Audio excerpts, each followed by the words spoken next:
Hello everyone. आज की video में हम बात करेंगे पाइथन में आइडेंटिफायर्स क्या होते हैं।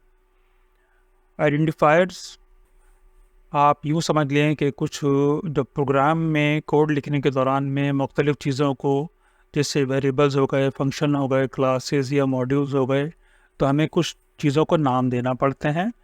तो उन नामों को हम आइडेंटिफायर कहते हैं। अच्छा, अब ये नाम जो हैं वो यूनिक होते हैं ताकि एक दूसरे से मिक्स ना हो और अलग से पहचाने जाए कि हमने किस चीज़ को क्या नाम दिया है, ताकि उनकी इजीली शनाख्त हो सके। इनको लिखने के लिए कुछ रूल्स और कन्वेंशंस होते हैं जिन्हें हमें फॉलो करना होता है। यहाँ हम देख रहे हैं तो आपको पहला रूल जो हम देखेंगे कि इनको लिखने के लिए ज़रूरी है कि ये किसी लेटर से शुरू हों, चाहे वो छोटे अल्फ़ाबेट हों या कैपिटल लेटर्स हों, मगर ये डिजिट से शुरू नहीं हो सकते। शुरू होंगे, ये पहला जो लफ्ज़ होगा वो इसका कोई लेटर होगा, या इसे अंडरस्कोर से भी शुरू किया जा सकता है। सेकंड ये कि पहली मर्तबा हमने लेटर यूज़ कर लिया, उसके बाद हम कोई लेटर यूज़ कर सकते हैं या हम कोई सा भी डिजिट यूज़ कर सकते हैं 0 से 9 तक, या हम उसके बाद कोई अंडरस्कोर भी यूज़ कर सकते हैं दरमियान में। तीसरा ये है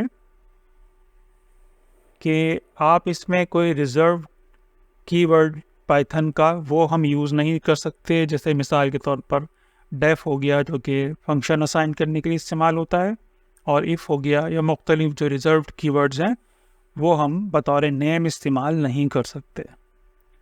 चौथा ये कि पाइथन जो है एक केस सेंसिटिव लैंग्वेज है, तो इसमें जैसे हम देख रहे हैं टोटल, तो अगर हम ये स्मॉल लेटर्स में लिखें टोटल और कैपिटल लेटर में लिखें तो इन दोनों का मतलब अलग अलग होगा।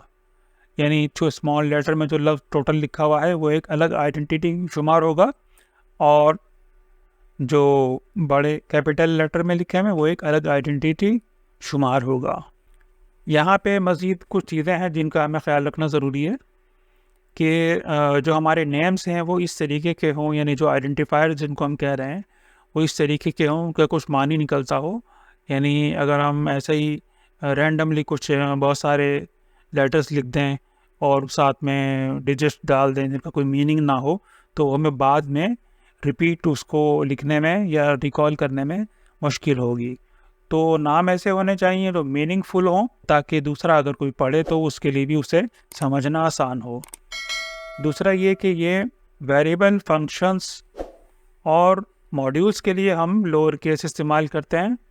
यानी ये एक कन्वेंशन है, रिवाज है कि इस तरीके से प्रोग्रामर्स आमतौर पर लोअर केस वेरिएबल, फंक्शंस और मॉड्यूल के लिए इस्तेमाल करते हैं, जबकि क्लास नेम्स के लिए हम कैमल केस यूज़ करते हैं। यानी कैमल केस का मतलब ये है कि कैमल केस ऐसा होता है कि उसमें पहला वर्ड का जो पहला लफ्ज़ है वो कैपिटल होगा, सिवाय पहले लफ्ज़ के। जैसे आप एग्जांपल में देख सकते हैं, माई वेरिएबल नेम है, इसमें माई स्मॉल है और के बाद जितने भी वर्ड हैं वेरिएबल और नेम का वो कैपिटल लेटर से स्टार्ट हो रहा है।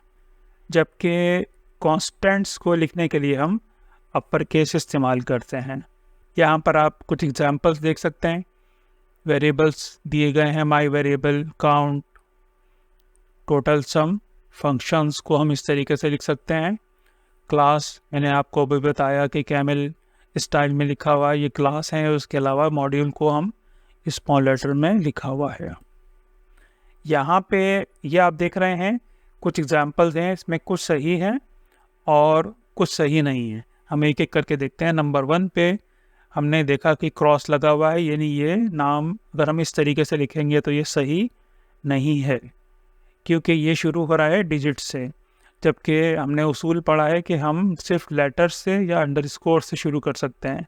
तो ये गलत तरीका है। ठीक है, नंबर 2 पे आप देखें तो ये सही है, क्योंकि ये लेटर से शुरू हो रहा है और उसके बाद हम कुछ भी लगा सकते हैं, अंडरस्कोर लगा सकते हैं और डिजिट्स वगैरह नंबर्स इसमें यूज़ कर सकते हैं। नंबर 3 सही है, क्योंकि उसमें हमने लेटर्स है, डिजिट हमने बीच में लिया है। इस तरीके से भी नेम लिखे जा सकते हैं। 4 पे ये गलत क्यों है? ये गलत इसलिए कि आपने देखा कि स्पेशल कैरेक्टर डॉलर इसमें बजाय एस के गलती से डॉलर लिख दिया है, तो इस वजह से ये डॉलर जो है वो अलाउड नहीं है। नंबर 5 पे हम इस तरीके से शुरू में अगर अंडरस्कोर यूज़ करें और दरमियान में यूज़ करें तो ये भी एक सही तरीका, ये भी हमारा वैलिड है। 6 और 7 आपको नज़र आ रहा है ये गलत है, क्योंकि ये रिज़र्व पाइथन कीवर्ड्स हैं।